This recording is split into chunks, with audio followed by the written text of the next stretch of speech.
Hi friends, welcome to EOT Learning. Now I shall explain you the salient features of EOT mining video lecture series. First and foremost, there shall be focus on concept clarity related to statutory provisions. Now you may think about the concept clarity. What can be the conceptual clarity of statutory provisions? You know that in these examinations, in these DGMS examinations, statutes are very important. कानून के जितने भी पुस्तक दिए हुए हैं, मेटलीफेरस mines regulations हो, mines act हो, माइंस वोकेशनल ट्रेनिंग रूल्स हो, माइंस रूल्स हो, ये सारी किताबें अत्यंत महत्वपूर्ण हैं. Now, what is concept clarity that we shall try to understand? Basically, you must understand what for the different statutes are there. अगर अलग अलग statutes दिए हैं तो इनका क्या मायने हैं, क्या मतलब है इनका. माइंस एक्ट क्यों बनाया, मेटलीफेरस माइंस रेगुलेशंस क्यों बनाया, माइंस रूल्स क्यों बनाया, अलग अलग नाम हैं. So when the names are different, तो it must be that the purpose is also different. So you must understand about the Mines Act, that Mines Act is the principal statute. Now you know that it is enacted by the Parliament. Central government enacts the Mines Act. Now in this Mines Act, basically there are three things: safety, health and welfare, सुरक्षा, स्वास्थ्य और कल्याण, कामगार कल्याण means persons employed in mines का. ये तीन चीज़ों के प्रावधान जितने भी हैं उसकी मुख्य स्टैट्यूट्स जो होती है, मुख्य स्टैट्यूट जो होती है वो है mines act. Now under this mines act, the mines rules and mines regulations are framed by the central government. So you must understand Mines Act is the principal statute that is passed by the Parliament. Then comes the rules and regulations. So the Metalliferous Mines Regulations 1961, under which this examination is going to be conducted, as you must have seen the notification. अभी जो recently circular notify किया है, bylaws जो आए हैं, उसमें आपने देखा होगा माइंस एक्ट 1952 भी लिखा है. और हमारे मेटलीफेरस माइंस के लिए, चूँकि ये जो EOT का हमारा वीडियो लेक्चर सीरीज़ जो है माइनिंग का, ये बेसिकली मेटल रिस्ट्रिक्टेड कैंडिडेट्स के लिए है. तो इसमें जो मेटलीफेरस माइंस रेगुलेशंस 1961 जो है उसके बारे में ये कहते हैं कि these regulations they deal with the technical matters related to the working of the mines, safe operation in the mines. You must have seen in the Metalliferous Mines Regulations there are different chapters, 17 chapters are there. In those chapters, some chapters are related. Now the thing starts with the definition, then it comes the notices, returns and all that. Then it is the mine inspectors, officials, competent person, duties and responsibilities, means of access. Then mine surveying is there, plans and section is there, and then it is mine workings. So all these topics, all these headings are related to the safe operation in the mines. So the Metalliferous Mines Regulation, it deals with the technical matters. Then comes the Mines Rules 1955, उसकी भी आपको पढ़ाई करनी है. तो Mines Rules किस लिए है? तो Mines Rules में जो कामगार खान में कार्यरत हैं, खान में नियोजित हैं, पर्सन्स एम्प्लॉयड इन माइंस, उनकी हेल्थ, वेलफेयर एंड जनरल उनका जो वर्किंग आवर्स है, उनको छुट्टियां कितनी मिलनी चाहिए और लिव विथ वेजेस कितने होने चाहिए, और फिर उनका फर्स्ट एड की क्या प्रावधान होनी चाहिए, उनकी मेडिकल एग्जामिनेशन की क्या प्रावधान होनी चाहिए. So these are the things related with the welfare and health of the persons employed in mines. And you also know that you will be required to study the mines vocational training rules. Now mines vocational training rules 1966 it deals with the training and retraining of the persons employed in mines. Then there are mines crash rules also. आप जानते हैं कि जिस भी mines में अगर महिलाएं काम करती है और उन महिलाओं के अगर बच्चे 6 साल से कम उम्र के हैं, तो उस ओनर एजेंट मैनेजर को, ओनर को विशेष रूप से वहाँ पर क्रेश का प्रावधान करना पड़ता है. तो ये जो क्रेश का प्रावधान होता है उससे रिलेटेड माइंस क्रेश रूल्स है। हालांकि किताब छोटी है लेकिन आपको उसमें से प्रश्न आ सकते हैं, सो हमको उसको भी पढ़ना जरूरी है। So now then it is for basically underground वालों के लिए माइंस रेस्क्यू रूल्स 1985 भी लागू होता है, लेकिन बीच में DGMS द्वारा एक सर्कुलर जारी किया गया था, उसमें उन्होंने बोला कि हमको रेस्क्यू की ज़रूरत बड़ी बड़ी ओपन कास्ट माइंस में भी पड़ सकती है, तो इसलिए कुछ कुछ रेस्क्यू इक्विपमेंट हमें ओपन कास्ट माइंस में भी रखना है। तो there are several things wherein we need to study thoroughly the DGMS circulars also, because these statutes, जैसे कि आप जान रहे हैं, mines act 1952, mines rules 1955, metalliferous mines regulation 1961, mines vocational training rules 1966, now we are in the 2021, so many changes have taken place, इतना सारा बदलाव आया है, तो बहुत सारी चीज़ें बदली हैं, बहुत सारे तकनीक बदले हैं, बहुत सारी समस्याएं बदली हैं, बहुत सारी चीज़ें बदली हैं। तो टू कवर दोज और to take care of that, DGMS time and again issues circulars, तो वो सर्कुलर्स भी हमको पढ़ने होते हैं, उसको मैं बाद में आपको बताऊंगा उसके बारे में।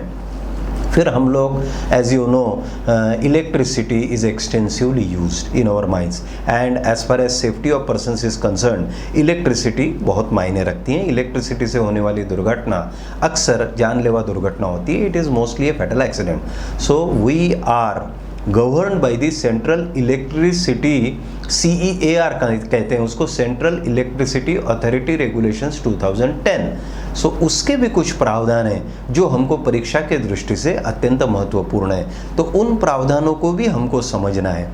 फिर एक्सप्लोजिव, आप जानते हैं कि हम लोग बारूद का इस्तेमाल करते हैं, तो बारूद में भी जैसा इलेक्ट्रिसिटी के साथ है वैसा ही बारूद के साथ है।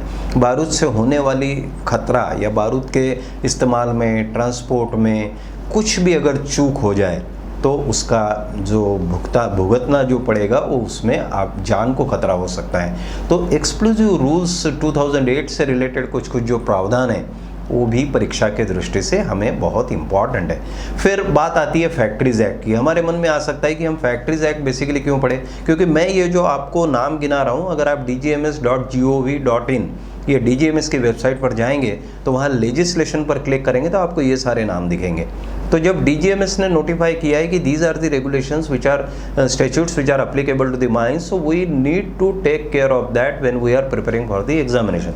परीक्षा की जब हम तैयारी कर रहे हैं तो हमको इन प्रावधानों को हम टाल नहीं सकते, इनको हम निगलेक्ट कर नहीं सकते। तो फैक्ट्रीज एक्ट की अगर बात करें तो फैक्ट्रीज एक्ट 1948, अभी वो आप भूल जाइए थोड़े समय के लिए कि कोड जो है लेबर का safety health and working conditions वाला कोड वो अभी पारित हुआ नहीं है।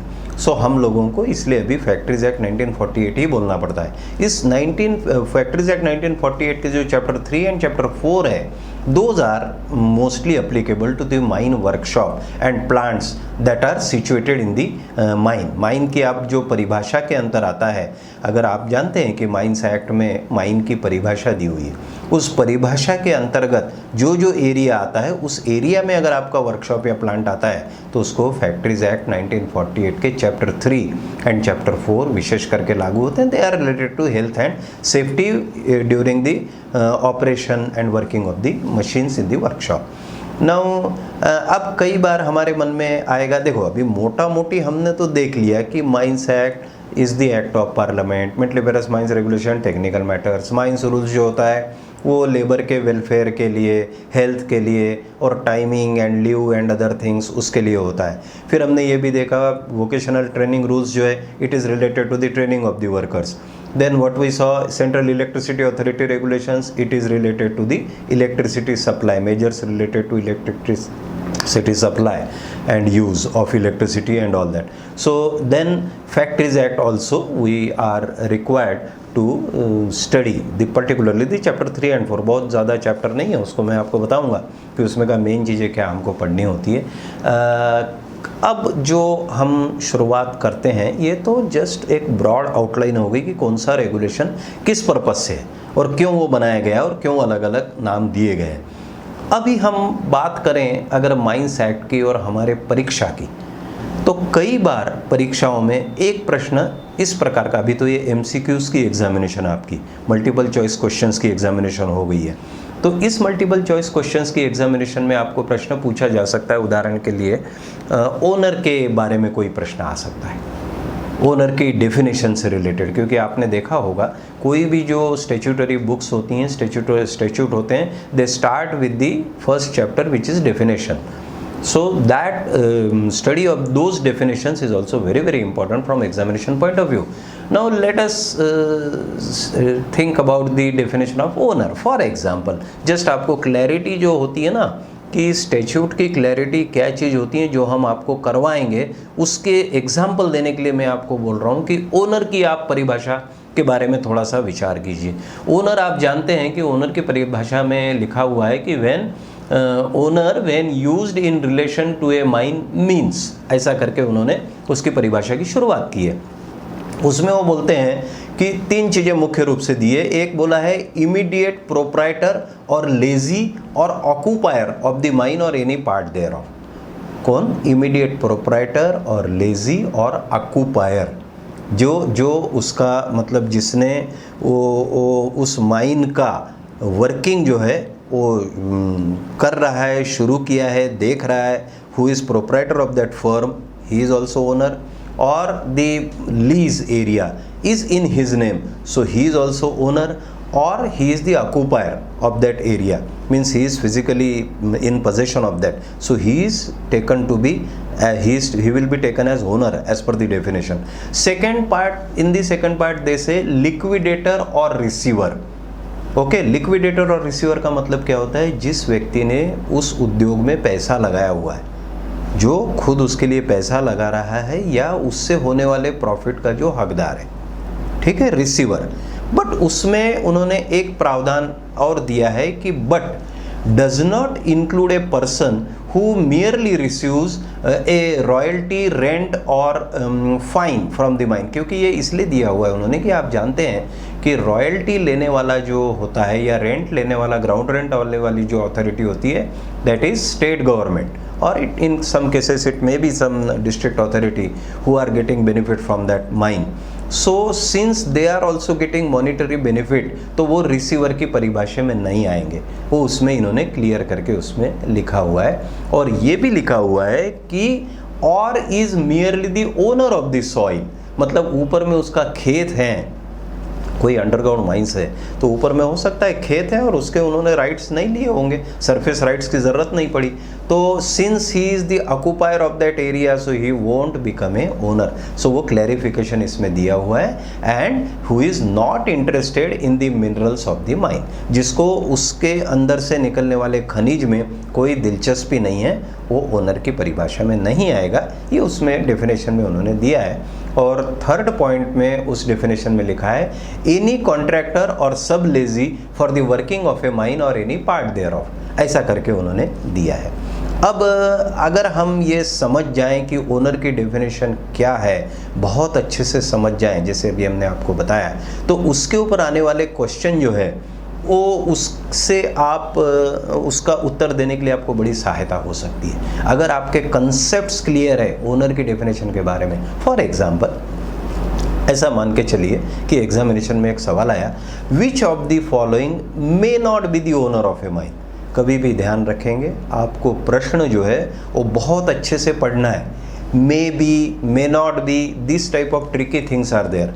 आप समझ सकते हैं कि पहले की जो एग्ज़ाम होती थी पेन पेपर एग्जामिनेशन, उस पेन पेपर एग्जामिनेशन में एक 1.5 पेज हर प्रश्न का उत्तर लिखना पड़ता था और उसके बाद में जो है आपका मूल्यांकन हुआ करता था. अभी तो वैसा नहीं है, आपको केवल टिक मार्क करना है. तो शुरू में हमको ऐसा लग सकता है कि ये सरल परीक्षा है, लेकिन मैं आपको बता दूं ये परीक्षा सरल नहीं है. परीक्षा का पैटर्न जरूर चेंज हुआ है, लेकिन syllabus remains the same. Syllabus में कोई भी परिवर्तन हुआ नहीं है. हमें पढ़ाई उतनी ही करनी है, या मैं ये कहूँगा कि हमें थोड़ी ज़्यादा पढ़ाई करनी है. उसी दृष्टि से आपको सहायता हो, ऐसे हमने माइनिंग के वीडियो लेक्चर्स इस प्रकार से बनाए हुए हैं और उसमें उदाहरण भी हम लेने वाले हैं. तो जैसे एक एग्जाम्पल हम लेते हैं, which of the following may not be the owner of A mine and they can give you options. First option could be profit sharing landowner.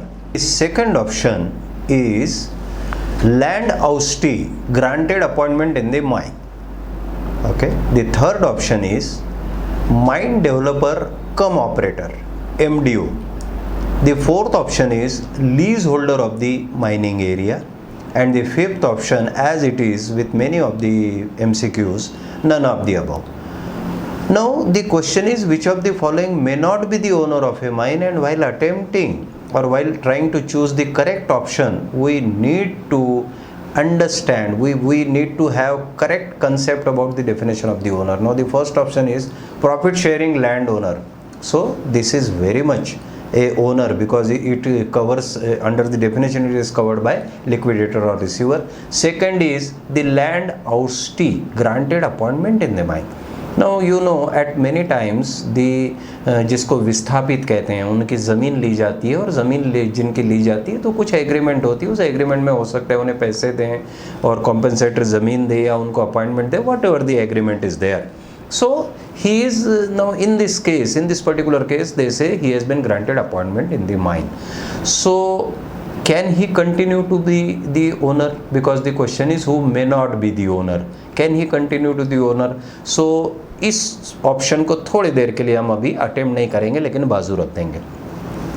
Third option is MDO, mine developer cum operator. अर्थात MDO होता है contractor, and हमने देखा है कि जो परिभाषा है ओनर की दी हुई, उस परिभाषा में स्पष्ट रूप से लिखा हुआ है कि and includes a contractor.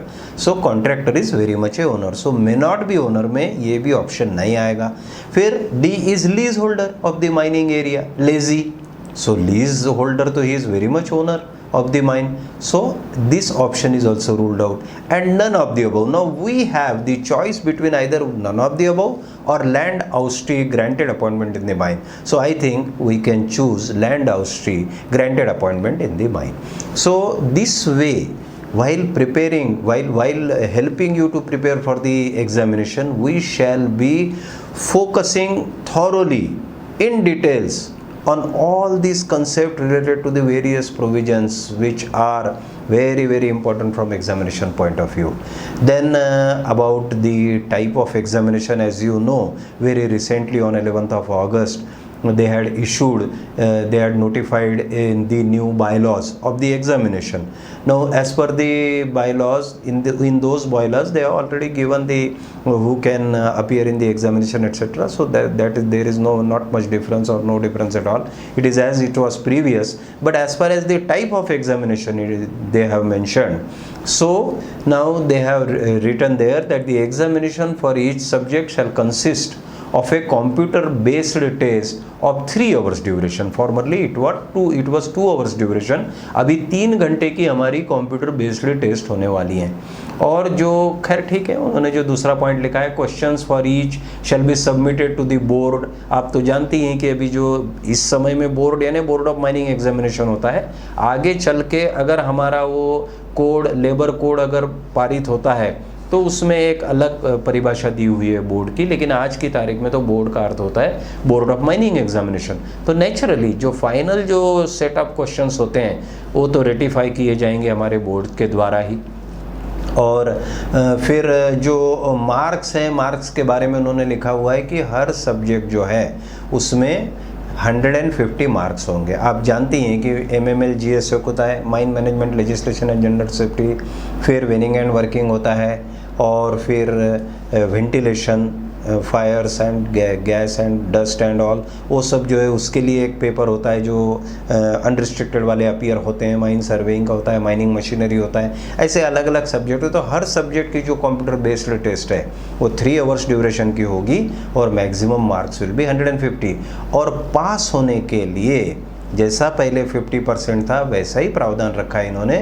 In order to pass the examination a candidate must obtain not less than 50% of the maximum marks in each subject in computer based test. So at least 75 marks आपको मिल रहे हैं. अभी हमने ये देखा इस बार का जो अभी DG साहब का एक पत्र भी आया है, उस पत्र में भी उन्होंने स्पष्ट रूप से लिखा है कि अभी ओरल नहीं होने वाली है. अभी आप लोगों को ओरल एग्जामिनेशन नहीं होगी, लेकिन रिटन एग्जामिनेशन अवश्य होगी. 3 आवर्स ड्यूरेशन की होगी, 150 मार्क्स की होगी, उसमें 75 मार्क्स आपको लाना ज़रूरी है.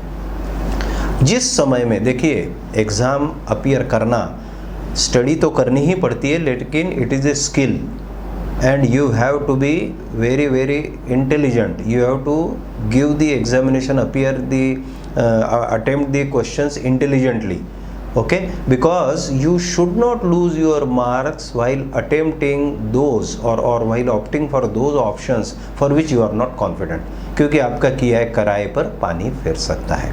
तो ये तो खैर मैं आपको फिर और बताऊंगा कि किस टाइप से आपको MCQs को अपीयर करना है, क्योंकि देखिए ये ज़रूरी नहीं है कि 100% ज्ञान हर व्यक्ति को हर चीज़ का होगा, मुझे भी नहीं है और किसी को भी नहीं होगा, लेकिन जिसका ज्ञान है उस पर हमको 100% कॉन्फिडेंस होना, और जिसका ज्ञान नहीं है उसके MCQs को अटेम्प्ट करने का भी एक तरीका है, वो तरीका भी मैं आपके साथ शेयर करूंगा। अभी बात ये आती है कि हम ज्ञान की बात करते हैं कि knowledge, we should be well equipped, thoroughly prepared for the examination. So for thorough preparation of examination, where from the thing starts, it starts from the syllabus. What to study, हमें क्या पढ़ाई करनी है जिससे हम इस परीक्षा में सफल हो जाएंगे, हम परीक्षा में सफल होना हमारा मूल उद्देश्य है। सो व्हाट टू स्टडी में आपने देखा होगा उन्होंने सिलेबस भी दिया है, सिलेबस में भी बहुत कोई अंतर नहीं है, but that syllabus is wide, काफ़ी विस्तृत सिलेबस है। और अभी ऐसा है कि एग्जामिनेशन सिस्टम तो चेंज हो गई है, पहले पेन पेपर एग्जामिनेशन हुआ करती थी, अभी कंप्यूटर बेस्ड एग्जामिनेशन है, बट सिलेबस जो है वो सेम है। कभी कभी कैंडिडेट के मन में आ सकता है कि हम जब पेन पेपर एग्जामिनेशन लिखते थे जिसमें हमको 1.5 पेजेस का एक एक क्वेश्चन का आंसर देना पड़ता था, 5 क्वेश्चंस पूछे जाते थे, तो उसकी प्रिपरेशन के लिए हमको पूरा थॉरोली स्टडी करना पड़ता था। लेकिन मैं इस मत से सहमत नहीं हूँ, मैं ये कहूँगा कि मल्टीपल चॉइस क्वेश्चंस वाली जो एग्ज़ाम है, this is tougher than the previous examination. इस चीज़ में आपके कंसेप्ट्स क्लियर होना, क्योंकि देखिए मैं भी नहीं बता सकता, भगवान भी नहीं बता सकता कि किस टॉपिक पे कौन सा प्रश्न पूछा जाएगा, ये बताना बहुत कठिन है, क्योंकि इसमें wide range of questions can be asked, किसी भी प्रकार से प्रश्न पूछा जा सकता है। जैसे मैंने ओनर के प्रश्न का आपको एक उदाहरण दिया कि ओनर के ऊपर कैसा पूछा जा सकता है, but that is not the only way, there could be n number of ways to ask a question. So from that point of view, we need to very thoroughly study the things, and as you know, the subject which we will be preparing for is MMLGS, Mine Management, Legislation and General Safety. In this, legislation is the major part. Legislation is very very important from the workings in a mine point of view. So we must study the statutes which are Mines Act 1952, Mines Rules 1955, Metalliferous Mines Regulation 61, then Mines Crash Rules which is 1966, Mines VT Rules, and some of the provisions related to mines given in the Central Electricity Authority Regulation 2010 and Chapter 3 and 4 of the Factories Act. This we must study. Second important thing that we should study is the DGMS circulars. Those who are in the mines and those who are preparing for this, they very well know what DGMS circulars are. Now why basically we are required to study the DGMS circulars when it is the examination of legislation? When it is a statutory examination, shall it not be sufficient? क्या mines act, mines regulation ये पढ़ना पर्याप्त नहीं है? पर्याप्त नहीं है, इसलिए पर्याप्त नहीं है क्योंकि आप जानते हैं कि जो माइंस एक्ट है वो 1952 में एनैक्ट हुआ है, मेटलीफेरस माइंस रेगुलेशन 1961 में बने हुए हैं। तो अभी तो बहुत सारे बदलाव आ गए, तो इस बदलाव को हम, और ये जो प्रक्रिया होती है काफ़ी थकाऊ प्रक्रिया होती है, लेजिस्लेशन पास करना ये बड़ी सिंपल प्रोसेस नहीं है। अभी तो आप जानती हैं ना कि पार्लियामेंट में बहुत सारे इश्यूज़ अलग अलग होते हैं, कुछ पॉलिटिकल इश्यूज़ होते हैं, उसमें कई बार पार्लियामेंट पूरे समय काम भी नहीं कर पाती है, तो बहुत सारी चीज़ें जो प्रायोरिटी वाली वो सामने आ जाती हैं, तो ये चीज़ें पीछे, क्योंकि आज हम 1% भी नहीं है माइनिंग प्रोफेशन से जुड़े हुए लोग जो कार्यरत हैं, जो जिनकी रोजी रोटी उस पर है, वो 1% भी शायद नहीं होगा। तो 1% लोगों के लिए पार्लियामेंट कितनी अहमियत देगी, ये हमने भी अपेक्षा उतनी अधिक नहीं करनी चाहिए। वही सारी चीज़ें हैं, बहुत सारे फैक्टर्स उसमें हैं, उस वजह से डीजीएमएस जब भी उसे ज़रूरी लगता है तो सर्कुलर्स जारी करता है और उस सर्कुलर्स का आपको अनुपालन अनिवार्य रूप से ही करना पड़ता है। अब अगर हम बात करें तो सर्कुलर्स के बारे में भी आपको मैं बताऊंगा। मेन ये है कि जो सेफ्टी मैनेजमेंट प्लान का जो सर्कुलर है वो ज़रा ज़्यादा इम्पॉर्टेंट है, उसको मैं थोड़ी देर के बाद में बताता हूँ। अब बात आती है कि how to answer in the CBT. अब जैसा कि हमने देखा कि पिछली जो परीक्षा हुई थी उसमें 0.2 marks were deducted for wrong answers, okay, and there was no deduction. अगर आपने अटेम्प्ट नहीं किया है, if you leave the question as it is, आप अटेम्प्ट नहीं करते हैं तो मार्क्स नहीं कटते थे। हाँ, लेकिन अगर आपका रॉन्ग आंसर हो गया तो उसमें अवश्य जो है आपके मार्क्स कटते थे।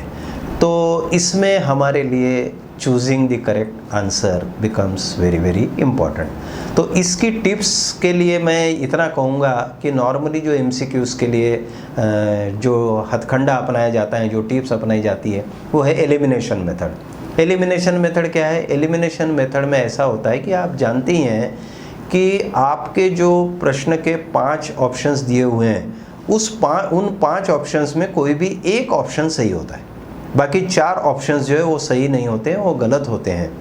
तो हमको उसी करेक्ट ऑप्शन को चुनना है और बाकी जो है means so what we will say the elimination method is a process by which you ignore certain options which are completely wrong, thus narrowing on limited options। हमें क्या करना है, जैसे आपने देखा होगा कौन बनेगा करोड़पति में, जब भी जो विनर रहा है उस विनर ने क्या किया, जैसे ही प्रश्न पूछा जाता था तो वो एक एक ऑप्शन को वे करता है, उसको तौलता है, बोलता है नहीं ये ऑप्शन तो सही नहीं लगता है, हाँ ये सही हो सकता है, तो उसको रोकता है। तो तात्पर्य ये है कि आपको जो 5 ऑप्शंस दिए गए हैं उसमें से अगर some options are completely wrong which you are confident about it, so you can remove them from your mind. थोड़ी देर के लिए उसको माइंड से निकाल देंगे तो आपके पास 3 ही ऑप्शंस बचेंगे, तो 3 ऑप्शंस में आपका करेक्ट आंसर आने के चांसेस बढ़ जाते हैं। This is the elimination method. Of course basic तो मैं ये कहूँगा कि आपकी प्रिपरेशन माइनिंग के विषय में ऐसी होनी चाहिए कि आपको करेक्ट ऑप्शन ही सीधा समझ में आ जाना चाहिए, दूसरे ऑप्शंस की आपको विचार करने की ज़रूरत नहीं पड़नी चाहिए। लेकिन हम ऐसा भी नहीं कह सकते क्योंकि क्वेश्चंस ट्रिकी हो सकते हैं। अगर सीधा क्वेश्चन है कि what is the danger zone radius blasting, जो ब्लास्टिंग का डेंजर जोन होती है वो कौन सा एरिया है with in A radius of, तो वो 500 मीटर वगैरह ऐसे सरल आंसर्स है, वो अलग बात है। अब ये छोड़ दीजिए कि पिछले बार एक और बहुत ही सरल प्रश्न पूछा गया था कि mines vocational training rules was framed in the year 1966। इस टाइप का भी अगर भाग्यवान हो तो इस टाइप के सिंपल क्वेश्चन भी आ सकते हैं, लेकिन वैसी उम्मीद हमने रखनी नहीं चाहिए।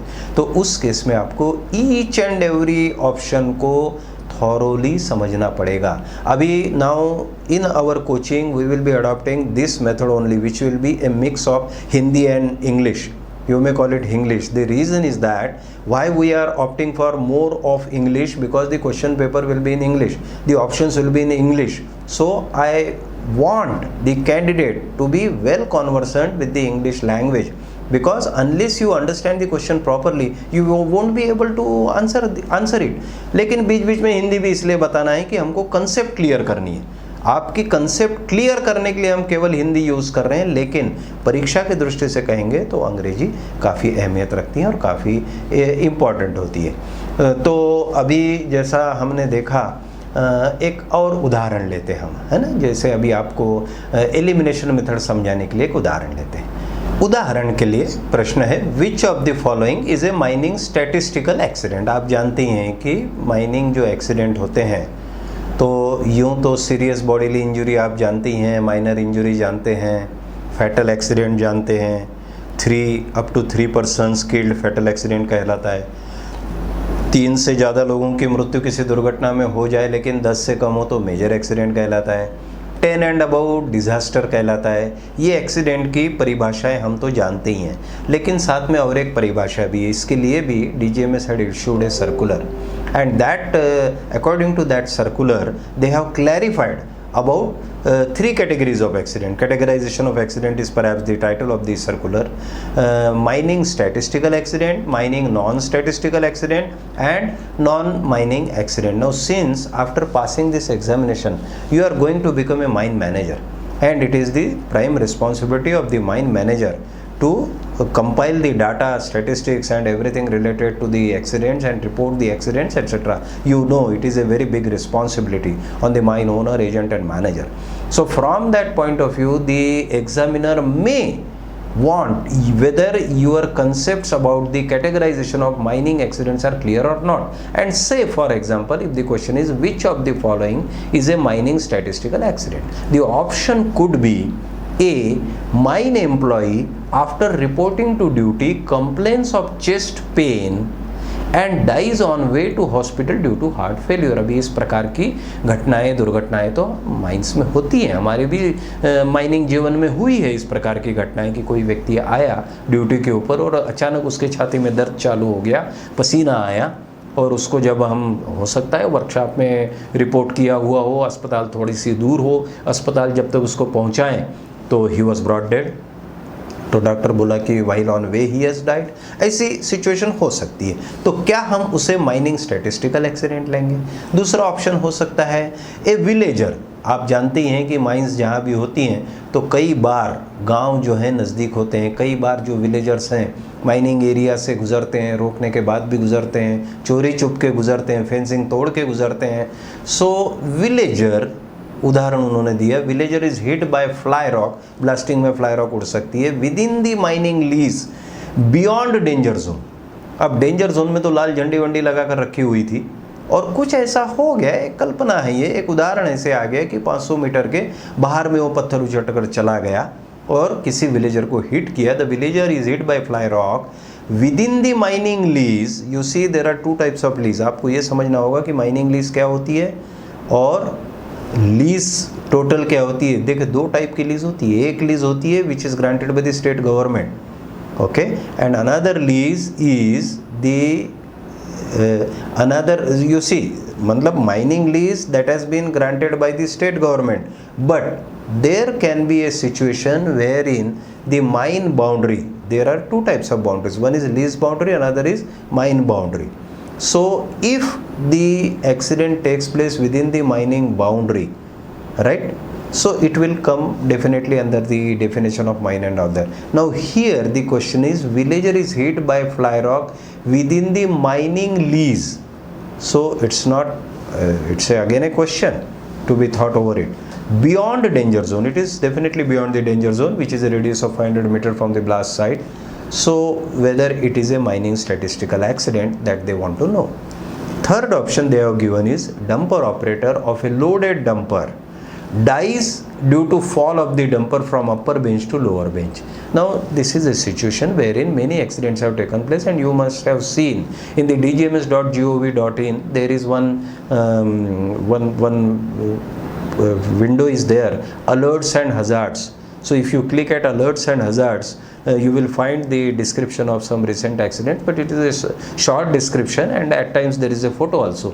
So इस टाइप की दुर्घटना हो सकती है, तो इन्होंने ऑप्शन में बोला है कि dumper operator of a loaded dumper dies due to fall off the dumper from upper bench to lower bench. तो क्या ये माइनिंग स्टैटिस्टिकल एक्सीडेंट है? चौथा ऑप्शन है death of a villager due to drowning in abandoned mine pit. ये भी situation होती है, कई बार माइंस में जो अबेंडोन्ड पिट है उसमें पानी भर जाता है, पानी की अगर किल्लत होगी गांव में तो गांव वाले चोरी चुप के घुस जाते हैं, घुसने के बाद हो सकता है ऐसे ही एक्सीडेंट से हुआ हो या खुदकुशी की हो, लेकिन वो विलेजर पानी में डूब के उस अबेंडोन्ड पिट में डूब गया, तो क्या ये माइनिंग स्टैटिस्टिकल एक्सीडेंट है? पांचवा उन्होंने ऑप्शन दिया है fatal accident to the truck operator carrying and dumping overburden in a barren land 10 km away from the mine. Now this is also one of the concepts. In some of the mines the owner has obtained specific permission, क्योंकि आप तो जानते ही हैं कि ज़मीन मिलना बड़ा कठिन हो गया है आजकल माइनिंग के लिए, तो आपका अगर मिनरल ऐसा है कि उससे जो ओबी निकल रही है वो ओबी रखने के लिए जगह आपको कम पड़ रही है, और ओबी हम कहाँ डालें, कहीं ना कहीं व्यवस्थित रूप से रखना है उसको हमको, तो ओबी के लिए कहीं कहीं outside the mining lease they have taken some private land which is a barren land, and therein they are dumping the OB. So it is for this, in this given examination it is 10 kilometer away from the mine. तो अब ये जो truck operator बताया इन्होंने, fatal accident हो गया उसका, जो कि OB डंप करने जा रहा था 10 किलोमीटर की दूरी पर। क्या ये माइनिंग स्टैटिस्टिकल एक्सीडेंट है? तो हमारा कंसेप्ट माइनिंग स्टैटिस्टिकल एक्सीडेंट के बारे में एकदम क्लियर होना चाहिए। माइनिंग नॉन स्टैटिस्टिकल की डेफिनेशन एकदम क्लियर होनी चाहिए, और नॉन माइनिंग की डेफिनेशन भी एकदम क्लियर होनी चाहिए। सामान्यतः माइनिंग स्टैटिस्टिकल एक्सीडेंट उसे कहते हैं जो दुर्घटना माइन बाउंड्री में हुई हो, जो दुर्घटना माइनिंग ऑपरेशन से रिलेटेड कार्य के दौरान हुई हो, और जो वर्कर उसकी चपेट में आया हो वो माइन एम्प्लॉय हो। सो ऐसी तीनों कंडीशन अगर कवर होती है तो उसको आप माइनिंग स्टैटिस्टिकल में ले सकते हैं। अगर हमारा ये कंसेप्ट क्लियर है तो हम इस ऑप्शंस जो दिए हुए हैं उन ऑप्शन को इन 3 मापदंडों के अंदर तौल सकते हैं। और आपको और एक चीज़ ध्यान रखिए, क्यों आपको अभ्यास करना, कंसेप्ट करना, बहुत कंसेप्ट क्लियर होना ज़रूरी है, क्योंकि समय की भी सीमा होगी। आपको 150 क्वेश्चंस अगर है उदाहरण के लिए, और आपको अगर 3 घंटों का समय दिया गया है, तो 3 घंटे में आपको 150 क्वेश्चन छुड़ाने हैं। तो आप समझ सकते हैं कि 3 घंटा जो होता है 180 मिनट होते हैं। 180 मिनट में 150 क्वेश्चन, तो एक एक क्वेश्चन को आप कितना मिनट दे पाएंगे? तो आपको वेरी स्मार्टली, वेरी क्विकली उस ऑप्शंस के ऊपर विचार करना है। अभी तो मैं आपको समझाना है इसलिए इतना स्लो, ताकि आपको वो समझ में आए अच्छी तरह कंसेप्ट, इसलिए बता रहा हूँ। नाउ ए में mine employ, very good, means he is a mine employ. Form A register आजकल फॉर्म ए हो गया, पहले फॉर्म बी था, तो उसमें उसका नाम आ गया। Okay, he is a mine employee. Reporting to duty complaints of chest pain and eyes. सो इसमें क्या हो गया, वो रिपोर्ट करने ड्यूटी पर आया, मतलब माइन बाउंड्री में भी है। दूसरा, वो माइन का एम्प्लॉय भी है, लेकिन उसकी जो दुर्घटना या उसकी जो मृत्यु हुई है वो माइनिंग ऑपरेशन से रिलेटेड नहीं है। So all 3 conditions here are not being covered. सो इसको हम अभी नहीं, हम मतलब लेंगे नहीं इसमें। दूसरा जो है, villager is hit by fly rock with in mining lease beyond danger zone. Okay, तो इसमें माइनिंग लीज के अंदर जरूर है, अब वो माइनिंग बाउंड्री के अंदर है क्या नहीं वो क्लियर नहीं इसमें हो रहा है। डेंजर जोन से बाहर जरूर है, लेकिन वो विलेजर है। So villager is definitely not employee of the mine. सो ये भी तीनों कंडीशन यहाँ फुलफिल नहीं हो रही, ऐसा हम बोल सकते हैं, तो इसको भी हम नहीं कह सकते ऑप्शन में। तीसरा है, dumper operator of a loaded dumper dies due to fall off the dumper from upper bench to lower bench. अब इसमें हम देखेंगे डंपर ऑपरेटर है तो definitely employ of the mine है, और लोडेड डंपर जो है और अपर बेंच लोअर बेंच की बात की है, यानी माइनिंग एरिया है और माइन रिलेटेड ही कार्य कर रहा होगा, तो इसको हम थोड़ी देर के लिए बोल सकते हैं कि माइनिंग स्टैटिस्टिकल हो सकता है। चौथा बोलते हैं, death of a villager due to drowning in abandon mine pit. यहाँ पर भी कंडीशंस पूरी फुलफिल नहीं होती है, तो इस केस में भी हम ये कह सकते हैं कि इसको हम नहीं लेंगे। ई ऑप्शन क्या है, fatal accident to the truck operator carrying and dumping OB. Now carrying and dumping OB is definitely a mine related work, mining कार्य है वो, in a barren land 10 kilometre away from the mine. Okay, वो barren land है, वो mine boundary नहीं है। हो सकता है ये ट्रक ऑपरेटर माइन का एम्प्लॉय होगा ही बिल्कुल, और वो जब माइनिंग का ही कार्य कर रहा है, डंपिंग का, लेकिन 10 किलोमीटर दूर है, बैरन लैंड है, माइन नहीं है वो। तो यहाँ पर हमको 2 में थोड़ा सा देखना पड़ेगा कि सी और ई में कौन सा सही है। तो हम ऐसा समझते हैं कि सी वाला जो है वो सबसे सही। इस टाइप से आपको हर चीज़ का मल्टीपल चॉइस क्वेश्चन में वाइल अटेम्प्टिंग और while zeroing on the correct option you have to think over it. So इस टाइप के कंसेप्ट्स भी हम आपको बताएंगे। पहले तो हम आपका पूरा क्लैरिटी कराएंगे कि ये सब्जेक्ट क्या है, स्टैट्यूटरी प्रोविजंस आपके किस दृष्टि से परीक्षा में अहमियत रखती हैं, वो आपको हम बताएंगे। फिर उसके साथ कुछ उदाहरण दे करके आपको समझाने की कोशिश करेंगे।